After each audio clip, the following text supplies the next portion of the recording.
नमस्कार मित्रों, Kanada academy channel में आपका पुनः हार्दिक स्वागत है। मित्रों, आपके एडमिट कार्ड आ गए हैं, आपकी परीक्षा भी नज़दीक आ गई है। 22 तारीख की फर्स्ट शिफ्ट में आपकी परीक्षा है योग की, और बाकी अलग अलग सब्जेक्ट की भी आपके एडमिट कार्ड लगभग आ गए हैं, और जिनके नहीं आए हैं उनके भी कुछ समय में आ जाएंगे। तो मित्रों, आज हम काफ़ी महत्वपूर्ण चर्चा करने वाले हैं कि परीक्षा में जाने से पहले आपको क्या क्या तैयारियां करनी हैं, किन किन बातों का ध्यान रखना है। तो आपके लिए काफ़ी महत्वपूर्ण है, वो आपको अवश्य सुनना चाहिए। तो वही बातें मैं आपके सामने आज प्रस्तुत कर रहा हूँ।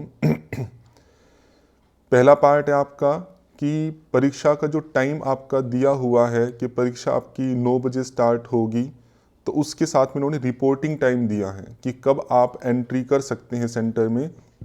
तो उन्होंने फर्स्ट शिफ्ट में दिया आपका 7:20। तो लगभग आप 1.5 घंटा कह सकते हैं कि रिपोर्टिंग टाइम आपका जो टेस्ट का टाइम है उससे 1.5 घंटा पहले है। तो इस टाइम के संदर्भ में भी बच्चों के द्वारा काफ़ी गलतियाँ होती हैं कि कोई टाइम से बाद में पहुंच रहा है, कोई फिर वहाँ रिक्वेस्ट करता है कि सर मैं लेट हो गया, मुझे जाने दीजिए। तो मैं इसमें सारी गलती विद्यार्थी की ही मानता हूँ कि उन्होंने टाइम निश्चित दिया हुआ है पहले आपको, तो आपको पूर्ण प्रयास करना है कि आप उससे पहले ही आएँ। और लेट पहुँचने में हम गलती क्या क्या करते हैं वो भी मैं आपके सामने रखना चाहता हूँ कि वो देखते हैं कि 9 बजे पेपर है, तो हम 9 से 5 या 10 मिनट पहले पहुँचते हैं, उसी हिसाब से वे निकलते हैं। तो कई बार क्या होता है कि वो निकलने में लेट हो जाता है, तो फिर लेट हो जाएंगे, या उनको सेंटर ठीक टाइम से नहीं मिलता है तो लेट हो जाएंगे, या वो बीच में ट्रैफिक जाम हो गया या व्हीकल ख़राब हो गया। बहुत सारे कारण हो सकते हैं जिसके कारण से आप लेट हो पाएँ। तो मित्रों, आप बिल्कुल ध्यान रखना इस बात का कि आपको बहुत पहले पहुंचना चाहिए। जो भी आपका टाइम, आप 9 का टाइम ना रखें, आप 7 से पहले ही सेंटर पे पहुंचें। मान लीजिए आप बिल्कुल सेंटर के पास में ही रहते हैं, वहाँ से 10 या 15 मिनट की ही आपकी दूरी है, तो आप 8 तक भी पहुँचेंगे तो कोई बात नहीं, चल जाएगा।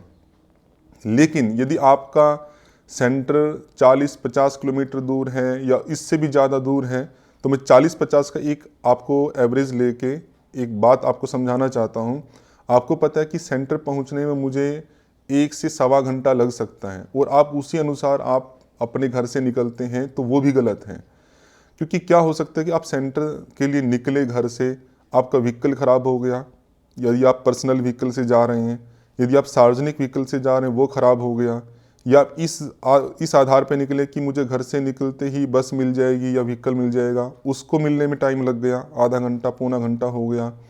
तो वो सब कारण आपके हो सकते हैं। सार्वजनिक व्हीकल भी ख़राब हो सकता है, कहीं जाम लग सकता है। तो इन सब पार्टों को अवॉइड करने के लिए क्या है, आप या तो हो सकता है कि कोई व्हीकल आप पहले से बुक रखें, किसी फ्रेंड का हो सकता है कोई भी, या आप उसी आधार पे 1 घंटा और पहले निकलें। यदि मान लीजिए आपको 7 बजे पहुंचना है और आपको लगता है कि 1 घंटे में वहाँ का रास्ता तय हो सकता है, तो आप 6 की बजाय आप 5 बजे निकलें। तो 5 बजे निकलने में हो सकता है आपको व्हीकल तुरंत मिल जाए और आप जल्दी पहुँच जाए, कोई बात नहीं, आप बैठ के वहाँ पर पढ़ लीजिएगा।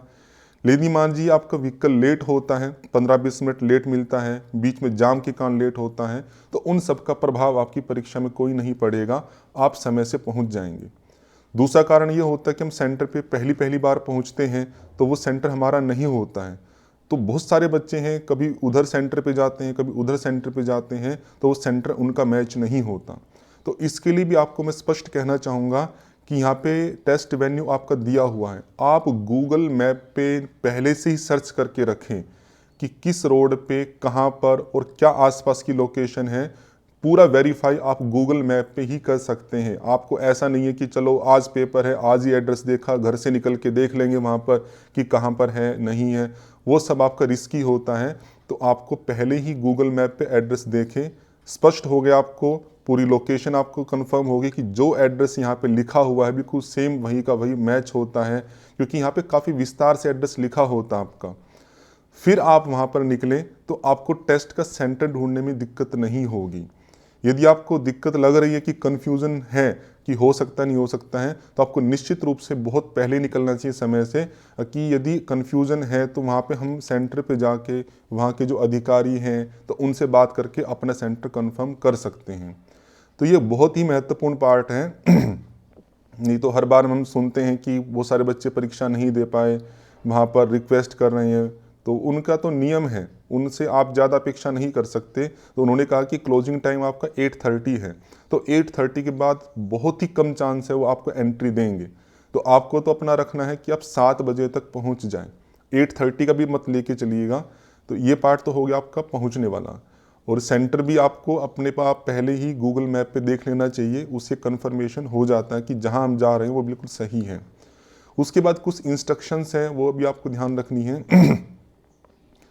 पहले उन्होंने आपके कोविड से संबंधित कुछ सेल्फ डिक्लेरेशन इंस्ट्रक्शंस दी गई है, तो उसमें क्या क्या आपको करना है वो भी ध्यान रखिएगा।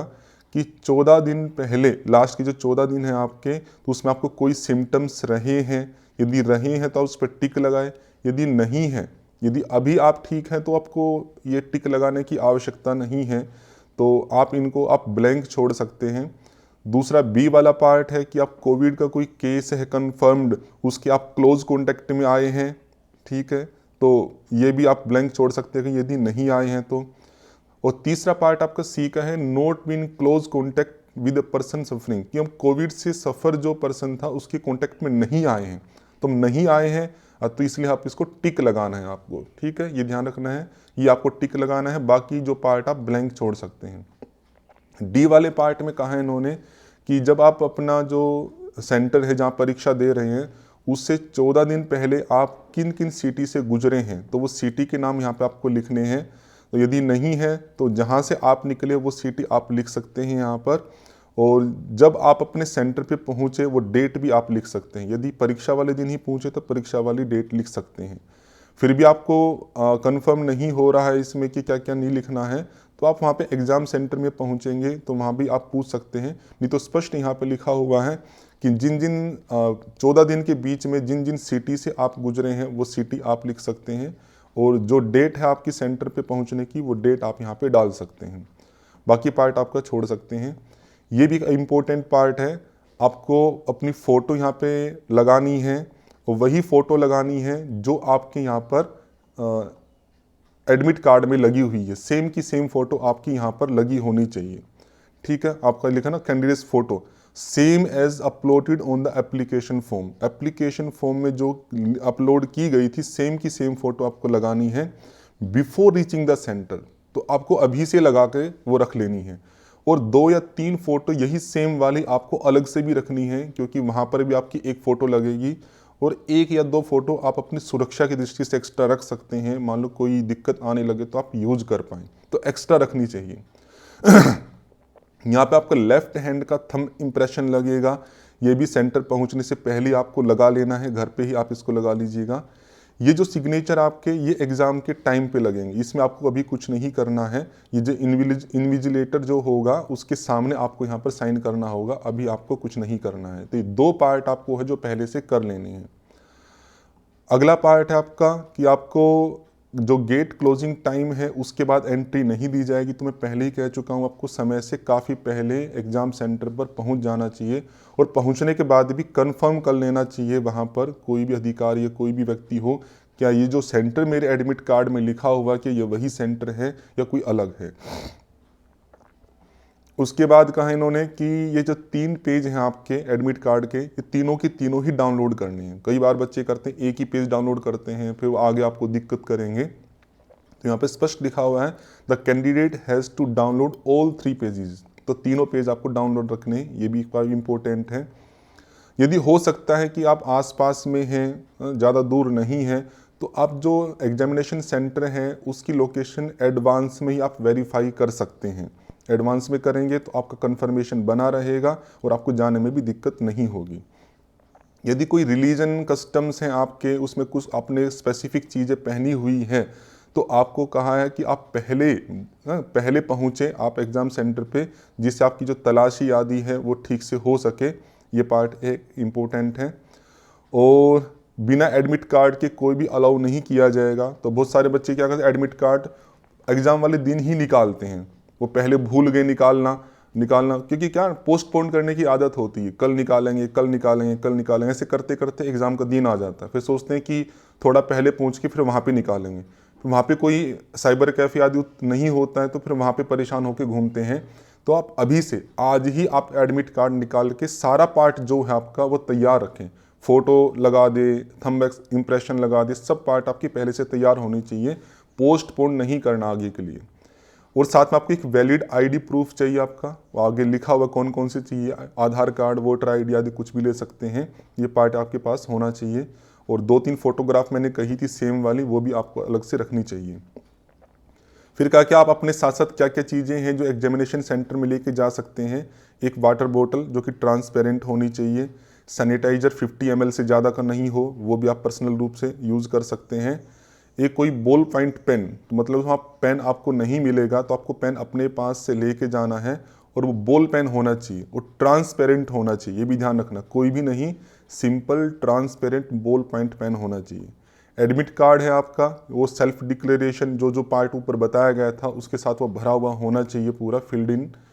और एडिशनल पासपोर्ट साइज फ़ोटो मैंने आपको बताया है, तो इसको 2-3 आप रख सकते हैं, ठीक है। और ओरिजिनल वैलिड आईडी प्रूफ, तो ये भी सारे आप पहले से तैयार करके रखें। और जो भी बैग आप लेके जाएंगे उस बैग में आप इसको पहले से डाल लीजिएगा।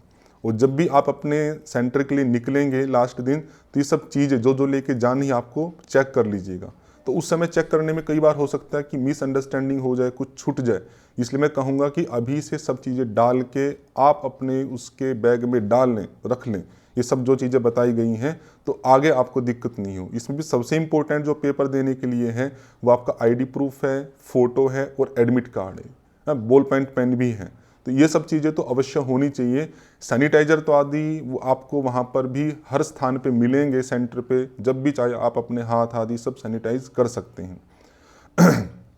लेफ्ट हैंड का थंब इम्प्रेशन भी आपका क्लियर होना चाहिए उसमें, ऐसा नहीं कि मोटा मोटा लगा दिया, धुंधला नहीं होना चाहिए, बिल्कुल क्लियर वो लगा होना चाहिए।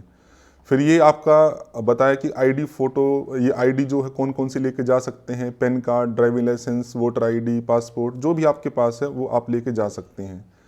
जो फिजिकली के चैलेंज्ड कैंडिडेट है तो उनके लिए भी कहा है कि जो भी उनके पास इश्यू किया गया है सर्टिफिकेट वो आपके पास होना चाहिए। जो स्क्राइब होंगे, जो साथ में सहायक रूप में हैं, जो पेपर पूरा करने के लिए लेके जाते हैं, तो उनके पास भी अपना सेल्फ डिक्लेरेशन होना चाहिए, जो कि हमारा ऊपर दिया गया था सेल्फ डिक्लेरेशन सारा पार्ट, ये ऊपर वाला जो दिया था वही सेल्फ डिक्लेरेशन उसके पास भी होना चाहिए, वो सब पार्ट इसमें दिया हुआ है। पासपोर्ट साइज फ़ोटोग्राफ भी हो, वैलिड गवर्नमेंट आईडी भी हो, उसके एजुकेशनल क्वालिफिकेशन का भी पार्ट हो कि क्या क्या उसने क्वालिफाई किया हुआ है, वो सब चीज़ें उसके पास भी होनी चाहिए। अगला महत्वपूर्ण पार्ट है कि शूज़ मोटे नहीं पहनने, जिनकी थिक सोल वो नहीं पहनने हैं, क्योंकि उनको लगता है कि इसमें कुछ गलत चीज़ें हो सकती हैं जो नकल करने में काम आए। जो गारमेंट्स कपड़े इत्यादि पहनेंगे उसमें बटन भी बड़े नहीं होने चाहिए, क्योंकि उसमें कैमरे की दिक्कत होती है, तो ये सब चीज़ें भी आपको ध्यान रखनी है। ये भी पहले से आप डिसाइड कर सकते हैं कि कौन से शूज़ मैं पहन के रखूँगा उस दिन और कौन से कपड़े पहनूंगा। ये अगला महत्वपूर्ण पार्ट है कि आपको एक तो शीट मिलेगी 6 पेपर की जो आपके रफ वर्क के लिए काम आएगी, और आपका एडमिट कार्ड, दोनों के दोनों पेपर ख़त्म होने के बाद वहाँ पर आपको एग्जामिनेशन सेंटर में छोड़ने हैं। इन्होंने लिखा है स्पष्ट, यदि आपने वो वहाँ पर नहीं छोड़े तो आपका जो रिजल्ट है वो इवेलुएट नहीं किया जाएगा, आपकी सारी मेहनत बेकार हो जाएगी। तो दोनों की दोनों चीज़ें आपको वहाँ पर छोड़नी है, ठीक है। एडमिट कार्ड भी छोड़ना है, जो शीट आपको प्रोवाइड कराई जाएगी वो भी, आपको साथ कुछ भी नहीं लेके आना है, ये भी ध्यान रखिएगा। अगला पार्ट है आपका कि आपको कोई भी आवश्यक सामान जो है उसके अलावा कुछ भी सामान नहीं लेके जाना है, लेकिन फिर भी यदि आप कुछ लेके जाते हैं तो आपकी अपनी जिम्मेदारी होगी। वैसे तो उन्होंने वहाँ पर एक स्टोर हाउस बनाया हुआ है, लेकिन स्टोर हाउस में रखने पर भी इनकी जिम्मेदारी नहीं होगी, स्पष्ट लिखा हुआ है, वो ओनर का रिस्क ही होगा। तो कोई भी महंगी चीज़ें, मोबाइल है, ये है, तो अवॉइड करें। हाँ, यदि लेके भी जाते हैं तो अगर वहाँ पे जमा करने का सेंटर दिया भी हुआ है तो उसमें रिस्क जो होगा वो आपका ही होगा, उनका रिस्क नहीं होगा अगर कुछ भी मिस होता है तो, क्योंकि इन्होंने स्पष्ट यहाँ पे लिख दिया है। हैंड सैनिटाइज़र आदि हैं वो सेंटर पे अवेलेबल होंगे, हर अलग अलग स्थानों पे, जब चाहे आप उसको यूज कर सकते हैं। एडमिट कार्ड है जो उसमें बार कोड रीडर से उसको चेक किया जाएगा, ये भी आप ध्यान रख सकते हैं।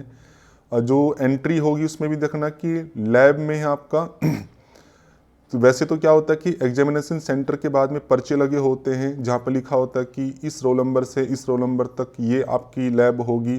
तो कह रहे हैं कि लैब के नंबर आपके डिस्प्ले नहीं किए जाएंगे, कि होता क्या है कि वहाँ पे बहुत सारे बच्चे इकट्ठे हो जाते हैं और ये कोविड के कारण चाह रहे हैं कि स्पेस मेंटेन हो, तो लैब नंबर डिस्प्ले नहीं किए जाएंगे, तो आपको वो ढूंढना नहीं है कि कहाँ पर लिखा कहाँ पर नहीं लिखा है।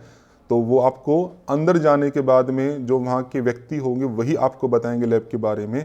लेकिन सेंटर स्टाफ ही जो है आपको वही लैब के बारे में गाइड करेगा, बाहर आपको कोई भी लैब का इंस्ट्रक्शन कि कौन सा रूम है मेरा वो नहीं मिलेगा। बॉडी टेम्परेचर आपका चेक करने के लिए वहाँ पर वे गन्स होंगी।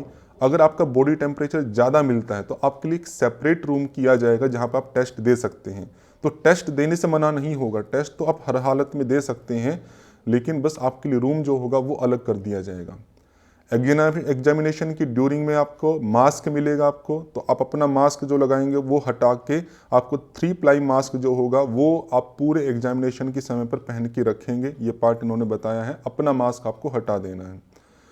और ये सब बता ही दिया उन्होंने। कैंडिडेट जो है आपका एक पासपोर्ट साइज फोटोग्राफ लगाएगा। अटेंडेंस शीट जो जब एग्जाम आप दे रहे होंगे उस समय एक अटेंडेंस शीट आएगी, उस अटेंडेंस शीट पे आपको अपनी फ़ोटो लगानी होगी, वही फ़ोटो, इसलिए आपको एक्स्ट्रा 2 या 3 फ़ोटो साथ में लेकर जानी है, ये ध्यान रखिएगा। तो ये कुछ इंस्ट्रक्शंस थी, अत्यंत महत्वपूर्ण है, आपको इस पे ध्यान रखना है और पहले से ही तैयारी कर देनी है। फ़ोटो नहीं है आपके पास जो आपके एडमिट कार्ड पे लगी हुई है तो उन फ़ोटो को आप बनवाएं, पहले से बनवा कर रखें। हाँ, जल्दबाजी में ना करें कि बाद में बनवाएंगे फिर बाद में हो सकता है ना बने। तो जो जो चीज़ें इसमें से नहीं है आपके पास वो सब आप आज ही तैयार करके रखें, सब उसको बैग में डाल दें कि जिससे आपको भूलने की संभावना ना रहे। तो आपकी परीक्षा के लिए आपको बहुत सारी शुभकामनाएं। आप अच्छे से तैयारी करें, उत्साह से करें, मन को शांत रखें। ऐसी ईश्वर से प्रार्थना करता हूँ कि आपको आपका लक्ष्य प्राप्त हो। ओम शम।